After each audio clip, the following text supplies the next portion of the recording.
Hi guys.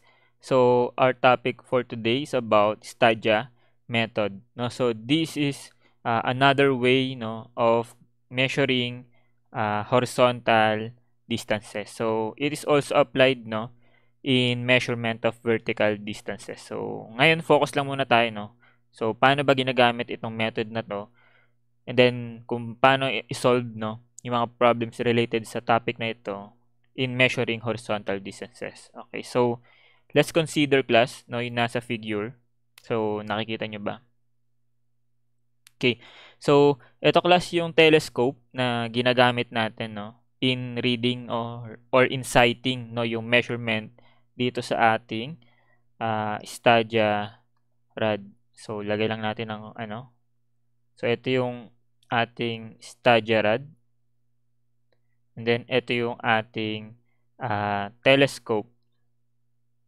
So any telescope na ginagamit natin sa surveying, so pwede natin siyang gamitin. So pwede tayong gumamit class na engineer's level, ano pa ba, theodolite, or pwede rin class yung engineer transit. So anything na kayang mag-sight, And also, ang requirement, dapat meron siyang crosshair. So nakikita nyo ba to class? So dapat may crosshair, and at the same time, meron siyang additional 2 horizontal hairs, So yung upper hair saka yung lower hair niya. So drawing lang natin dito, class.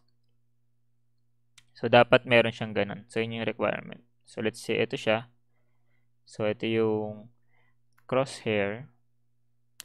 Ito yung upper and then yung lower hair.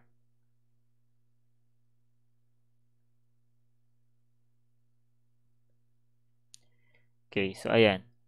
So and kung mapapansin nyo class, na-conduct na naman natin to nung ano pa tayo, nung estudyante pa tayo. Anyways, paano ba nag-work ito class? So let's say ito yung center ng instrument. Okay? And then at this point, ito yung location na hinahanapan natin ng horizontal distance. So ito yung horizontal distance. So from the center of the instrument up to the location ng Stadia rad. So ito yung hinahanap nating horizontal distance. So denote natin as h. Okay? So may mga component tayo dito class. So andi dito yung objective lens natin. So from the objective lens papunta sa center ng instrument. So i-denote natin yan class as etong C. Okay? And then from the objective lens papunta dun sa focal point. So ang mangyayari kasi dito class, yung upper hair saka yung lower hair is makaka-read sila ng measurement doon sa ating dito sa ating Stadia rad. So kung mapansin mo class, etong blue line represents yung magiging reading. So yung masisilip niyang reading is somewhere here hanggang ito rin yung sa isa, So with that, so let's consider this point as our focal point or the focus. So the distance from the lens papunta dun sa point na yan, so denoted yan by F. And then from the focus papunta dun sa Stadia rad, so denote naman natin yung class as distance D. So we can say from the figure that the horizontal distance is equal sa C plus F and then plus D. Okay, so i-rewrite ko lang ito class so that H is equal sa D plus and then pagsamahin ko to C plus F. So ito kasi class yung C, so constant naman yan sa instrument, and itong focal point is or focal distance na F is also constant. Okay, so always dyan yung nagmi-meet. So kahit ilayo mo yung instrument mo, okay, so ganyan yung magiging line, So with that, pwede nating sabihin ito as a constant value, capital C. Okay? And then, paano naman itong distance D class? So, i-consider natin ito class. Okay? So, consider natin itong cross-section ng objective lens. So, yung distance between the upper hair and the lower hair is denoted by letter I.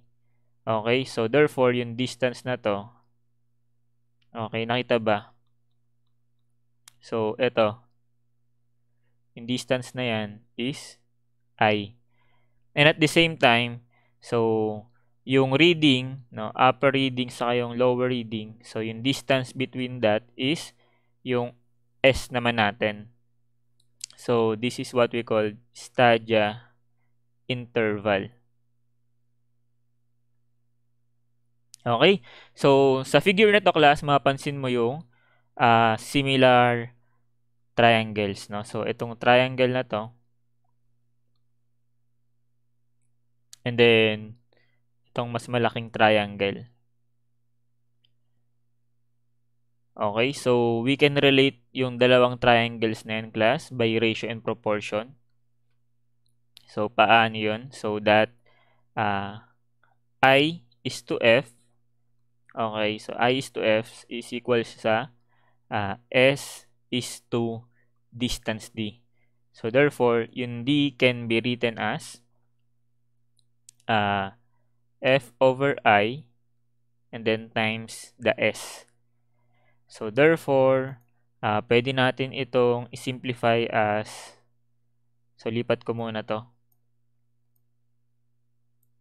Let's say dyan. So, ito pwede natin siyang isulat as F over I and then times S and then plus, susulat natin, no, C plus F. So, yun yung horizontal distance. So, take note, class, sa example natin na ito is that yung telescope is oriented horizontally. So, ibig sabihin, itong line of sight niya, okay, so denote ko as L OS, line of sight, is also horizontal. Okay? So, yan, no? Itong formula na to is only applicable for line of sight that is horizontal. So, anyways, ayan, no? So, sabi natin na itong F is constant. Okay? Constant yan. And then, itong C is constant sa instrument. So, ito, hindi, no? Variable to. So, habang lumalayo yung stadia rad, edi lumalaki yung distance na yan. So, ano pa yung variable? Ito, class, yung S is variable. No? Pag nilalayo mo, edi mas lalaki lalo yung magiging reading dito, no? Yung stadia interval. So, with that, we can say that, ano pa? Etong I, di ba, class, is also constant, no? Kasi whatever yung reading natin, no, yung distance between the stadia hairs is still the same, no? So ganun pa rin siya. So therefore, we can say that yung etong F is constant, I is constant. So therefore, yung F over I is constant. So ito, pwede natin itong palitan as a constant value na K. Okay? So yung S, hindi siya constant. So, ilagay lang natin. So, S and then plus. So, ito nga, sabi natin kanina, yung C is constant, yung F is constant. So, therefore, yung C plus F is another constant value. So, i-denote natin yan as, ito nga, no, yung C. Gagamitin nating symbol. So, therefore, we can say that using this method, that the horizontal distance is equal to Ks plus C. Okay? So, define lang natin, no, what is K, anong tawag dyan, and then yung C. So, sulat natin. So, where H is the horizontal distance,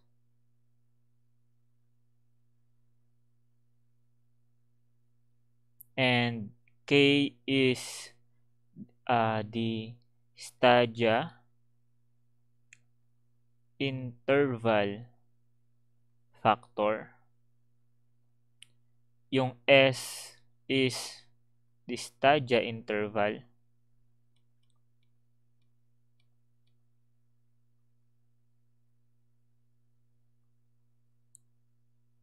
And then, yung C is the stadia constant. Okay? So, ayun no. So, dito class, yung Stadia constant is meron siyang two categories, no? Kasi yung telescope natin can either be an internal focusing telescope and an external focusing telescope.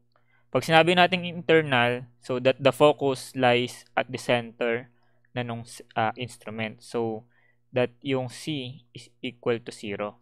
Kapag naman external class, so yan yung katulad nung example natin that yung focus is outside the instrument. So, ang common value neto class is 0.3 kapag hindi siya given. Okay? So, next naman is itong K. So, ang common value naman neto class is equal sa 100. So, ayun class no, sinet lang natin yung mga common values para kapag nag-solve na tayo class, ma-check natin no kung malapit ba yung mga nakukuha nating values sa katotohanan. Okay, so ang ano lang dito class limitation no is that this formula is applicable only no again for a horizontal line of sight. So what if eto na tayo no sa next case, yung line of sight natin is no longer horizontal. So ito yung ating line of sight. Okay, so still the same no from the center ng instrument and then papunta dun sa intersection ng line of sight doon sa ating Stadia rod. So ito pa rin yung mga parameters natin, C, F, and D. So let's say that the telescope is inclined at ang angle theta. Okay, so still from center papunta dun sa objective lens, so C, which is still constant. So from focus papunta sa objective lens, F, and then from focus papunta dun sa intersection ng line of sight sa Stadia rod, distance D. So therefore, hindi na natin pwede dito class sabihin na yung horizontal distance is equal sa C plus F plus D kasi base sa figure class, yung C plus F plus D is equal na siya dun sa tinatawag nating inclined distance. Okay, so ito siya. So ito yung tinatawag nating inclined distance. So that inclined distance is equal sa C plus F plus D. So rewrite lang ulit natin. Gawin natin D plus C plus F. So inclined distance siya. So paano kunin yung horizontal distance? So madali na yung class. No? Trigo na lang yun. So ngayon, yung inclined distance ba class is equal lang din sa KS plus C. So ito bang expression na to is masisimplify lang din ng KS plus C. So tignan natin no. So etong C plus F, automatic na yan, C na yan no. Kasi nga constant lang naman to class eh. So ito is still C. Okay? So yung distance D, so paano ba natin nakuha to kanina class? By ratio and proportion, di ba? By ratio and proportion ng similar triangles. Ngayon class, kung iso-zoom in ko ito, okay. So, nasaan ang similar triangle dyan class? So, di ba? So, ano na natin, no? So, di ba ito class? Ito yung I natin. Tama ba? So, therefore, ito yung small triangle. So, di ba para maging similar triangle siya class, that yung sides niya must be parallel. So, kung ito yung isang side niya, yung I, so nasan yung kasimilar niyang triangle. So, kung titingnan natin itong malaking triangle class, okay, so hindi ito yung parallel sa kanya. Tama ba? So, hindi yan yung parallel. So, yung parallel sa kanya is ito. Okay, and then, ito yung triangle natin. So, sana nakakasunod. Okay, ayan. And then, Okay, so ito. Okay, so yan yung similar triangle. So therefore, hindi na to class S. Okay, take note that yung S is yung vertical uh, distance, no, between the upper hair reading and the lower hair reading. Ito, no, vertical distance siya. So, paano kukunin tong class na inclined distance? So, zoom in pa natin. So, kung ito class is inclined siya ng angle theta. So, therefore class, ito is theta rin. Okay?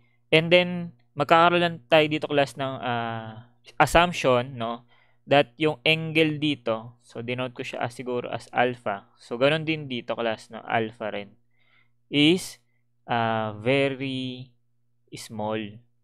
Okay? So, dahil very small siya, pwede nating sabihin na etong line na to is parallel siya dito sa orange, no?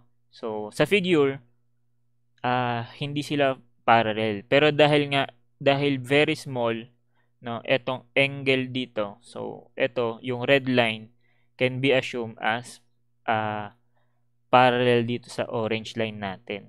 So, ibig sabihin class, di ba, kung i-extend ko to, so gamitin natin yung orange.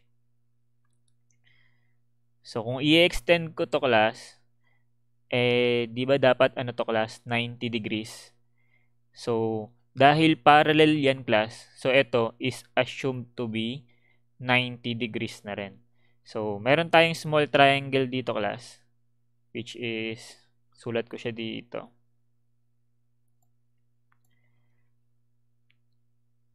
So, ayan siya, no? So, ito yung vertical. So, ayusin ko lang konti. So, parang ganyan. So, this one is S over 2, no? Yung etong height na to. Okay. And then, ito is 90. Ito is theta. So, ang kailangan natin, di ba, itong red. So, ilan ang dimension na itong red line na to? Okay, which is, ito yan. Okay, so that is in trigo function, that is S over 2 cosine of theta. So, therefore, kung etong nasa taas is S over 2 cosine theta, so ganun na rin dito sa baba, no? S over 2 cosine theta. So, ibig sabihin that yung total length neto must be equal sa S cosine theta. Okay, so yun yung gagamitin nating dimension para sa similar triangles. So by ratio and proportion, I over F para sa small triangle ay equal sa S cosine theta over the distance D. So therefore, yung distance D equal ngayon sa F over I and then times S cosine theta. Okay? So finally, pwede nating i-write na yung equation as inclined distance is equal sa F over I S cosine of theta and then plus yung C plus F. And then, natakal na natin kanina, no? That yung F is constant, I is constant. So,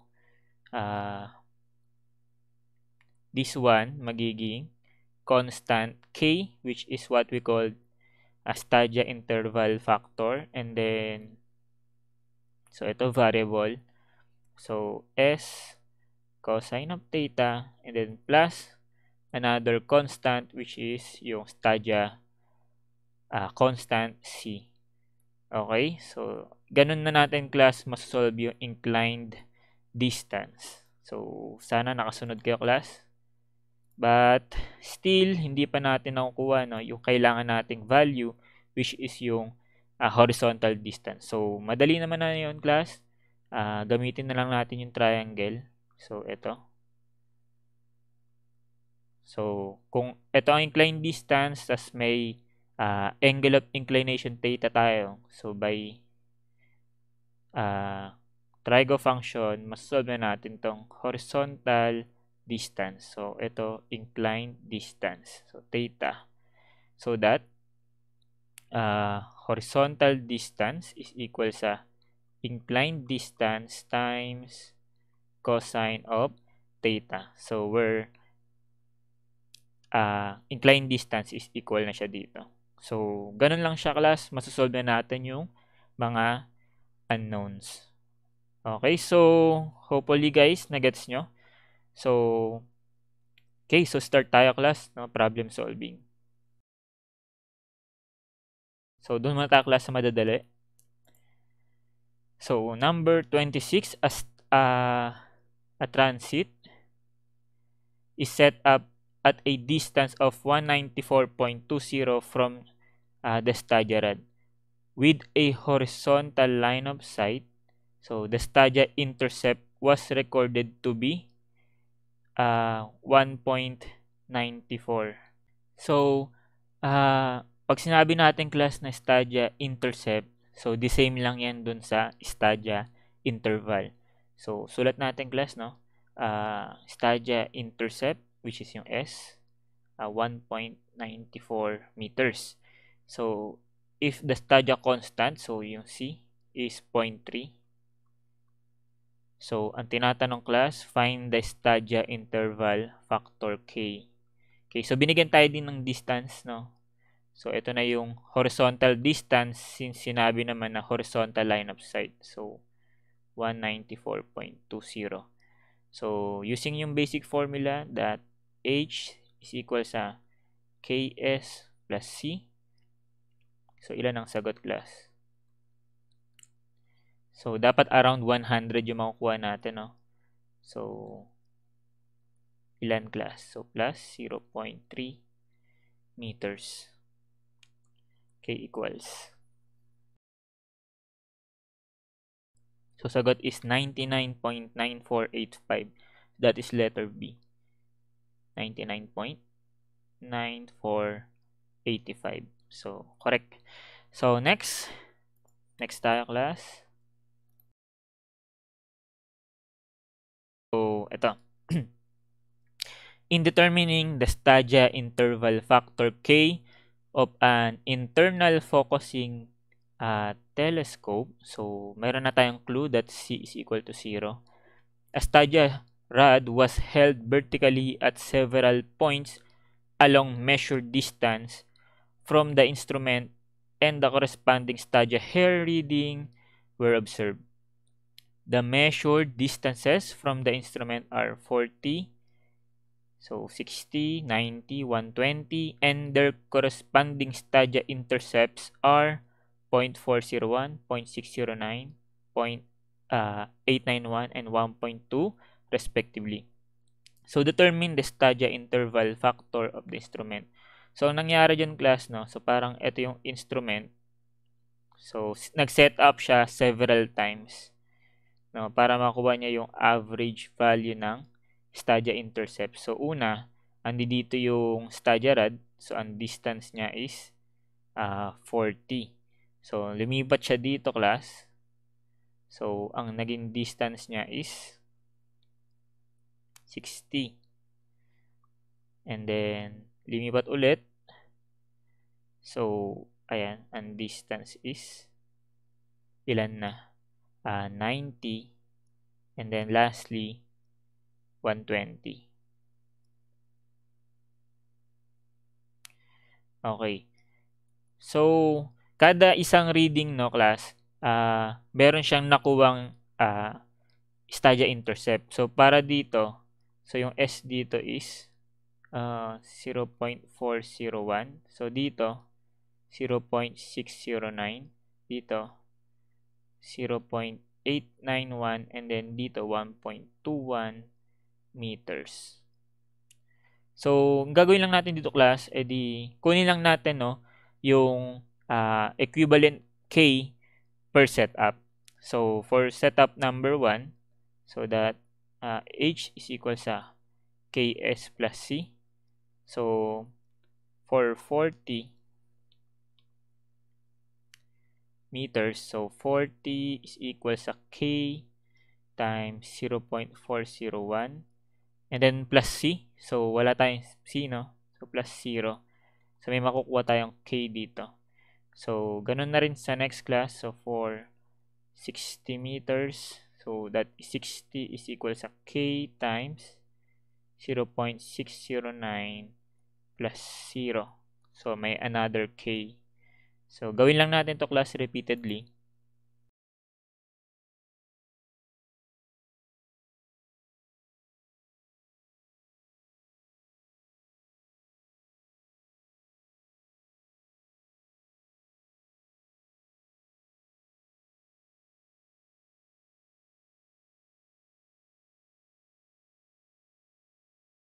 Okay, so, ayun, na-solve na natin yung mga K. So, therefore, yung average value ng K equals sa 99.751 plus 98.522 plus 101.010 plus 99.174 and then divided by 4.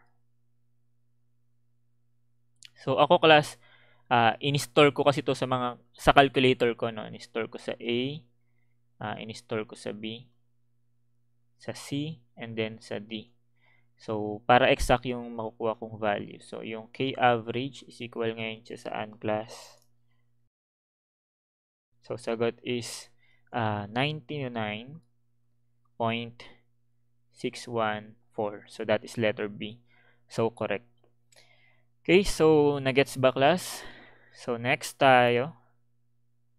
So ito another madadaliin one.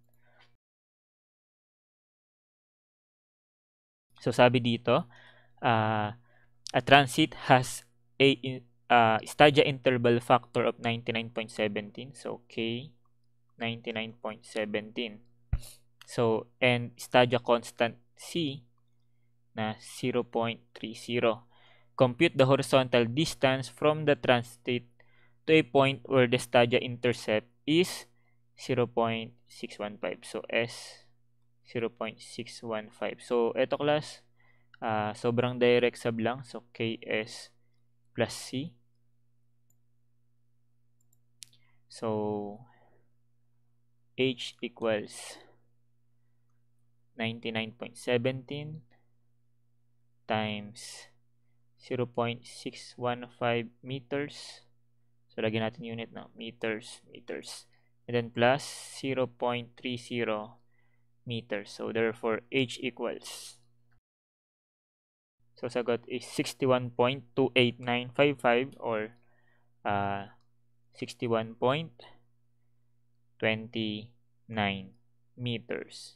Okay, so yun yung sagot natin. So, i-continue natin yung discussion natin regarding this one sa next video natin. So, ayan guys. So, hopefully, nag-gets nyo yung topic. So, thank you guys for watching. So, see you next time. God bless.